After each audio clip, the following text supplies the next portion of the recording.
Je vous laisse avec l'étude de cas en profondeur de Joël, notre prof de golf qui est devenu infopreneur. Vous allez voir, c'est passionnant. Mais quand je disais « et la suite et maintenant », je parlais d'autres projets. Est-ce que tu as d'autres projets pour la suite plus tard, quand tu auras fini ?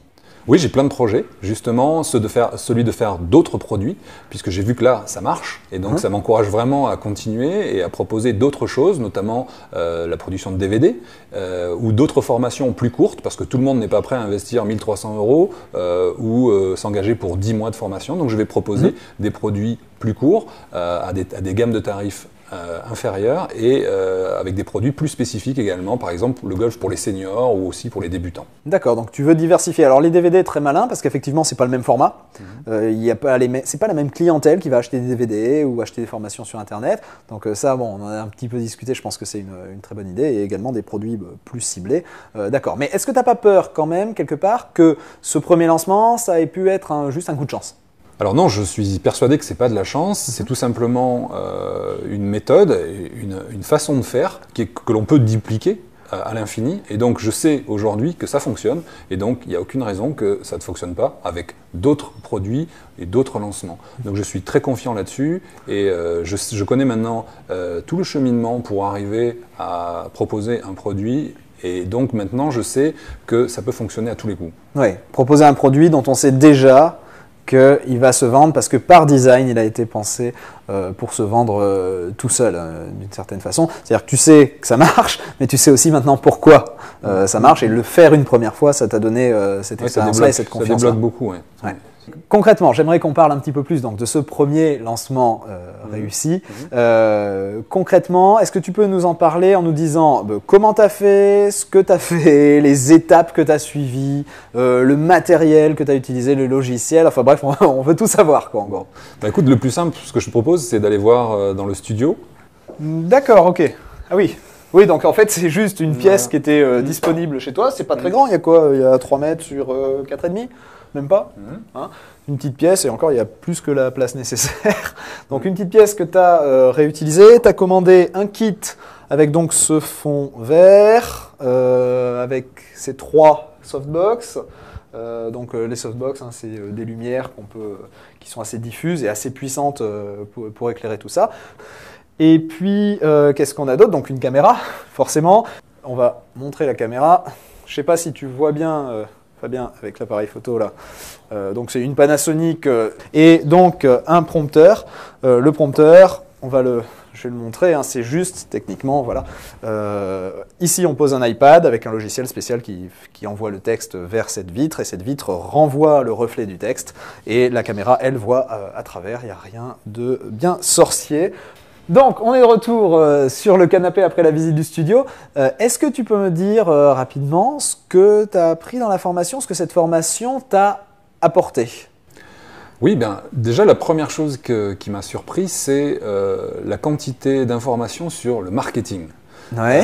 Je ne m'attendais pas à ça, en fait, je m'attendais à une formation technique sur comment faire des vidéos, comment cadrer, comment tourner, etc. Et en fait, je me suis rendu compte que plus de la moitié du contenu était dirigé vers comment communiquer avec nos prospects, avec nos futurs clients, et comment développer une relation, et comment surtout interagir avec eux. Et ça, c'est quelque chose qui m'a bluffé, et j'étais ravi. Alors, comment interagir de façon, moi ce que je rappelle toujours, c'est interagir de façon psychologique, de façon humaine, naturelle, pour que ça se passe, parce que tout le but de la formation, c'est de te changer quelque part toi pour te faire arriver à un point où tu es capable de faire un produit qui va se vendre tout seul parce qu'il a été conçu pour se vendre tout seul, parce que tu as pensé aux gens avant de penser à toi.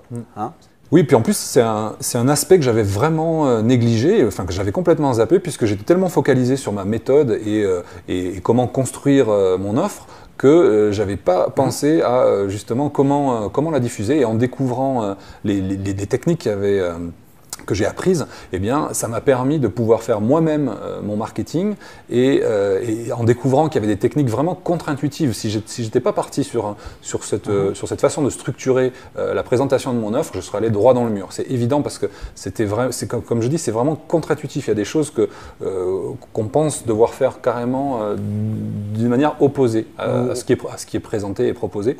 Et j'ai appliqué vraiment les choses à la lettre. Ça a fonctionné, et ça m'a évité de faire ce que j'avais prévu, c'était de sous-traiter le marketing, faire ce marketing par quelqu'un d'un professionnel, quelqu'un de compétent, eh bien, je serais passé, je pense, à côté de ce qu'il fallait faire. Oui, et ça, on en a déjà parlé. Faire sous-traiter son marketing, c'est vraiment quelque chose, c'est la chose qu'un entrepreneur ne peut pas faire. Parce que les gens qui sont compétents pour vendre, c'est eux qui génèrent le chiffre d'affaires d'une société. Donc soit c'est leur société, soit ils le font payer tellement cher que quand on sous-traite le marketing, en fait on sous-traite, je dis souvent, on sous-traite les bénéfices. C'est-à-dire que c'est pas soi-même qui fait les bénéfices. Et dans ce cas-là, typiquement, on se retrouve auteur, on touche 4% et puis basta.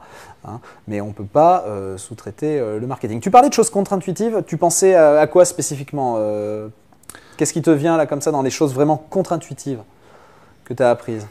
Alors la première chose pour moi qui a vraiment été une révélation, c'est la notion de donner le trésor. C'est complètement contre-intuitif dans le sens où on se dit mais si je donne déjà quelque chose de valeur comme ça, qu'est-ce que je vais pouvoir vendre? Si je donne le meilleur, il ne va plus rien rester. Exactement. Or, la notion de bande-annonce au cinéma, ça m'a vraiment fait comprendre. Effectivement, dans les bandes-annonces, on voit les meilleurs morceaux. Et donc, la fusion du marketing et du contenu, en donnant vraiment des outils qui fonctionnent et qui permettent aux gens d'essayer avant, ça, c'est vraiment quelque chose pour moi qui est contre-intuitif à la base. Mais une fois qu'on a compris le message, c'est vrai que c'est évident. Une fois qu'on l'a vu fonctionner, on comprend mieux qu'effectivement, oui, c'est comme ça que ça fonctionne. Exactement, ça c'est la première chose. La deuxième chose aussi, qui m'a vraiment bluffé, c'est la structure mère. Et la structure mère, pour moi, non seulement elle m'a aidé à gagner beaucoup de temps, puisque mon contenu, je l'utilise à la fois pour présenter mon offre, je l'utilise à la fois pour construire ma méthode, et je l'ai aussi utilisé pour construire mes vidéos et tourner mes vidéos en utilisant cette structure. Donc c'est vraiment une structure qui est utilisable de manière universelle et j'ai trouvé ça vraiment fantastique. Et tu mets ça dans la case contre-intuitive parce que tu fonctionnais pas du tout comme ça. Je fonctionnais pas de cette façon-là, ou en tout cas, ça m'a permis de présenter ce que j'ai à dire de façon très structurée et qui coule vraiment, et qui permet aux gens surtout de suivre et à la grande majorité des gens de recevoir le message. D'accord. Et la troisième chose que j'ai vraiment trouvé contre-intuitive, c'est le côté, ce que tu appelles la fenêtre étroite.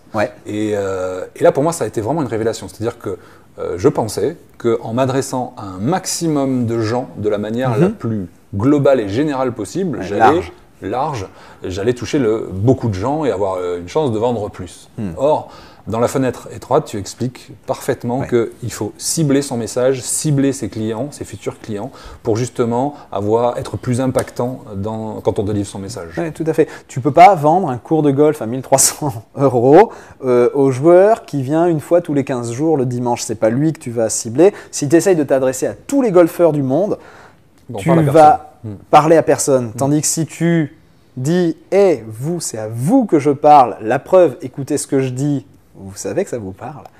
Effectivement, là, tu vas t'adresser à moins de monde, mais t'adresser de façon beaucoup plus pénétrante, beaucoup plus efficace. Comme un laser, comme tu dis. Voilà, comme un laser. Et les gens vont se reconnaître et au final, écouter ce que tu as à dire, comprendre que c'est pour eux et donc avoir envie d'acheter forcément. Une fois qu'on le sait, c'est évident, mais à la base, non. C'est ce que tu appelles… contre-intuitif. Contre-intuitif,